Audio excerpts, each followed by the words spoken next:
Sunil sir को मैं भरपूर, सुनील सर आपके पास भी है, आपने बहुत सारे प्रधानमंत्री गणों को आपने कवर किया, सारा कुछ है। और देखिए हम जो देख रहे थे अभी भी गोदी मीडिया में जो कुछ चला है, बहुत आपके पास किस्से कहानी है।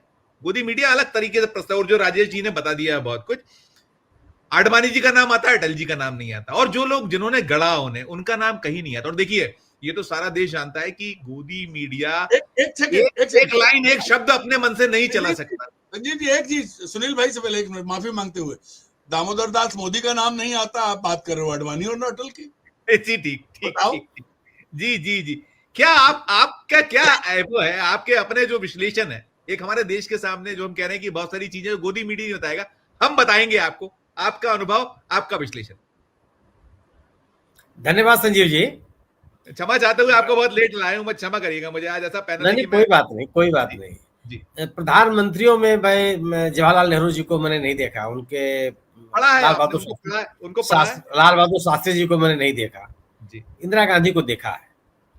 इंदिरा गांधी के बाद जितने प्रधानमंत्री हुए हैं, चंद्रशेखर जी का मैं मतदाता रहा हूं, विश्वनाथ प्रताप सिंह जी के चुनाव प्रचार को मैंने देखा है, मैं इंद्र कुमार गुजराल साहब को देखा हूँ, नरसिम्हा राव साहब को देखा हूँ, मनमोहन सिंह साहब को कई बार देखा हूँ। मैंने किसी प्रधानमंत्री को ऐसा नहीं देखा जो अपने आत्मश्लाघा जिसके पास इतनी ज्यादा हो। बहुत सुंदर। आज के दिन अनिल सिन्हा साहब जैसे हमारे बहुत अच्छे मित्र हैं जो मोदी जी के बड़े समर्थक हैं, उनको मैं सुबह से पढ़ रहा हूँ, कई लोगों को, कि आखिर उनमें वो क्या लिखते हैं उनके बारे में। और आप समझिए कि खूब लोगों को ढूंढ के मैंने पढ़ा जो एकदम कट्टर समर्थक है, मतलब उनको लगता है कि न भूतो न भविष्य एक अवतार पुरुष है मोदी जी, क्यों क्या लिख सकते हैं। एक राजनेता को हम लोग क्यों याद करते हैं, किसी को भी। इंदिरा गांधी को हम लोग याद करते हैं कि उन्होंने बैंकों का राष्ट्रीयकरण किया, राजाओं रियासतों की पेपर्स बंद कर दी। मनमोहन सिंह जी को हम लोग याद करते हैं कि एक नव उदारवाद का दौर आया, आर्थिक सुधार हुए। नरसिम्हा राव साहब को हम लोग आर्थिक सुधारों के लिए हम लोग याद करते हैं। कंप्यूटराइजेशन के लिए या इंफॉर्मेशन टेक्नोलॉजी को प्रोत्साहन देने के लिए हम लोग राजीव गांधी को याद करते हैं। फिर इंदिरा गांधी को हम लोग 1971 की लड़ाई के लिए याद करते हैं। बहुत जोर देने पर सोचते हैं कि आखिर हम लोग मोदी जी के लिए क्यों, मोदी जी को किस बात के लिए याद किया जाए।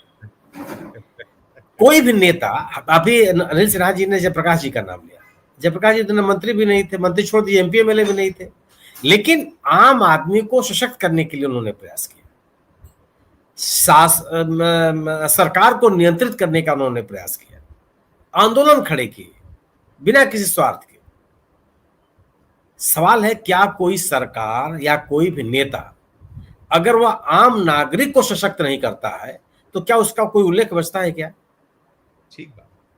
सवाल है कि आज नेपाल में एक घिसिंग साहब का नाम आ रहा है जो मंत्रिमंडल में शामिल किए गए। उनका योगदान क्या है? उनका योगदान है कि बिजली का जो संकट था नेपाल में उसको उन्होंने दूर करने में बड़ी मेहनत की। ये किसी राजनेता का योगदान नहीं है, राजनेताओं का योगदान एक आम आदमी को सशक्त करने की बात, सिविल लिबर्टीज को ताकत देने की बात होती है। बहुत सुंदर। आम आदमी को आगे बढ़ाने के लिए प्रोत्साहित करने के, एक विचार देने की बात होती है। लोग आज क्या पीट रहे हैं? डिजिटाइजेशन का बहुत जोर पड़ गया, ये खाते बहुत खुल गए, शौचालय बहुत बन गए, ये तमाम तरह की बातें आज की जा रही हैं मोदी जी के जो समर्थक लोग हैं। एक नेता के रूप में किसी का योगदान हो सकता है क्या? एक सोच विकसित करने की जो जरूरत थी इस देश में, उसके लिए कोई प्रयास किया गया? देखिए, प्रोपगंडा किसी चीज का नहीं चलता, प्रोपगंडा लेखन नहीं चलता, कोई पढ़ने जानना नहीं जाता, प्रोपगंडा फिल्में नहीं चलती हैं, कोई नहीं देखने जाता, प्रोपगंडा करने वाला नेता की स्वीकृति नहीं होती है, कोई स्वीकार नहीं करता, प्रोपगंडा की कहानियां नहीं चलती हैं। आप प्रोपगंडा बना करके कुछ समय विशेष तक के लिए आप अपना असर आप छोड़ दें, लेकिन कोई दीर्घकालिक उसका असर पड़ता हो तो नहीं है। पिछले एक दशक में अगर हम लोग याद करना शुरू करें कि आखिर, निश्चित मैं भी शुभकामनाएं देता हूं मोदी जी के लिए, और मैं कि उनको एक लंबी उम्र मिले।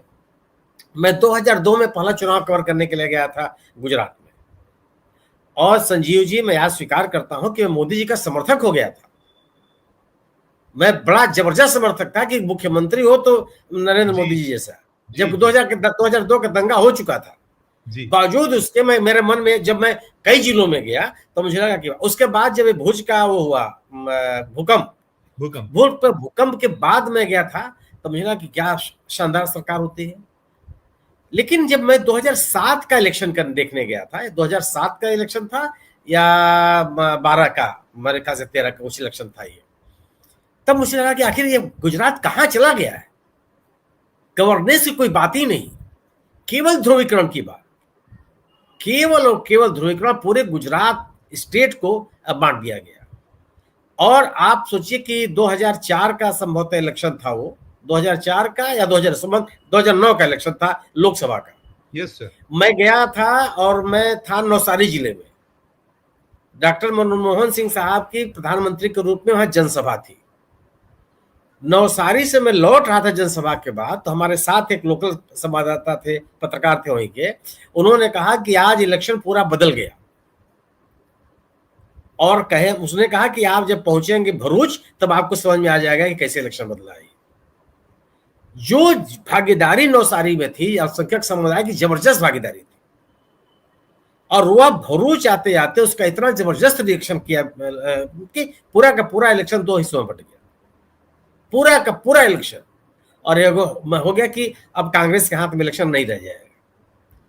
तो समाज को एकत्रित करने, समाज को सशक्त बनाने, आर्थिक रूप से उसको विकसित करने, नागरिक सुविधाओं को बढ़ाने, लोगों में सुरक्षा के भाव जागृत करने, ये जो कल्पना की जाती है एक राजनेता की तरफ से, वह कोई भी लक्ष्य पाते हुए आप दिखाई पड़ता है क्या? अगर आप आज विश्वनाथन आनंद का एक ट्वीट मैंने पढ़ा, तो मैंने उनके ट्वीट को मैंने देखा कि ऊपर ही विश्वनाथन जी लिखा हुआ है और फिर उन्होंने प्रधानमंत्री जी को शुभकामना दी है। तो हमने कहा कि ये आदमी खुद अपने आप को संबोधित कर रहे हैं। बाद में उन्होंने उस ट्वीट को डिलीट किया, एक नया ट्वीट डाला जिसमें विश्वनाथन जी शब्द है वो हटा दिया गया है और उन्होंने प्रधानमंत्री जी को शुभकामना दी है। एक तरह की शब्दावली में, एक तरह के वाक्य में, एक तरह की बातों के साथ आज सैकड़ों आपको संदेश मिलेंगे। ये संभव है क्या? प्रायोजित तरीके से आप कोई जन्मदिन मनाता है, और भी प्रधानमंत्री जैसा व्यक्ति, संवैधानिक पद पर बैठे हुए लोग, मेरे स्मृतियों में नहीं। अब तो यही तो सुनील सर, मोदी यही तो कहलाते हैं, यही तो है सर। नहीं सवाल है ना कि जो बात कही ना कि इस तरह के प्रोपेगेंडा से आप कुछ हासिल नहीं कर सकते। बिल्कुल ठीक है, बिल्कुल ठीक। मैं आपसे एक सवाल करता हूँ, वापस जाऊंगा, आपसे लेके वापस चले जाता हूँ। देखिए 2 चीजें आई हैं, एक तो बिहार को लेकर जो बहुत ऊहापोह है, एक तो SIR पर आई है सफाई। इलेक्शन कमीशन ने की कुछ देर पहले उन्होंने कहा है कि हम देश का जो आधे से ज्यादा आबादी उससे नहीं मांगेंगे जो प्रमाण। अब क्या मजाक है ये भी, आप सफाई भी क्या बच्चों जैसी दे रहे हैं कि जो आप क्या हिंदुस्तान में सबसे मांगेंगे, तो क्या कोई हिंदुस्तान में रहता ही था? एक चीज। और दूसरा उन्होंने कहा है कि EVM पर रंगीन फोटो लगाई जाएगी जो बिहार से शुरुआत करने जा रहे हैं। दोनों पर एक दो लाइन की टिप्पणी आपकी, मैं राजेश जी पे जाके खत्म करूंगा। पहले आप दे दीजिए, मैं अनिल सिन्हा साहब को करते हुए फिर बाकी 2 लोगों से लेके राजेश जी पे। राजेश जी कुछ और पूछूंगा, पहले आपसे सवाल है कि किसी भी एक नागरिक से आप क्यों कुछ भी मांगेंगे? ये तो गैर संवैधानिक काम है। भारत में मताधिकार का अधिकार सार्वभौमिक है। मैं भारत देश का मतदाता हूं, हमसे किसी ने कोई रिकॉर्ड नहीं मांगा। हमारे घर आकर के मतदाता जो BLO है वो मेरा नाम लेकर के ले गया। मेरे पिताजी को कोई डॉक्यूमेंट नहीं जमा करना पड़ा। इस देश में जो पैदा हुआ वो इस देश का मतदाता है। निर्वाचन आयोग की यह जिम्मेदारी है कि घर घर जाकर के इस बात की पुष्टि करे कि संजीव श्रीवास्तव इस घर में रहते हैं कि नहीं रहते और कब से रह रहे हैं। यह साबित करना किसी भी एक नागरिक की जिम्मेदारी नहीं है। राइट, यह गैर संवैधानिक काम कर रहे हैं आप। बिल्कुल। दूसरी चीज कि जो अभिलेख, अगर आप अभिलेख मांग भी रहे हैं, चलिए, देश की आजादी के इतने सालों के बाद अभिलेख मांगने की आवश्यकता नहीं थी, आपका सिस्टम होना चाहिए।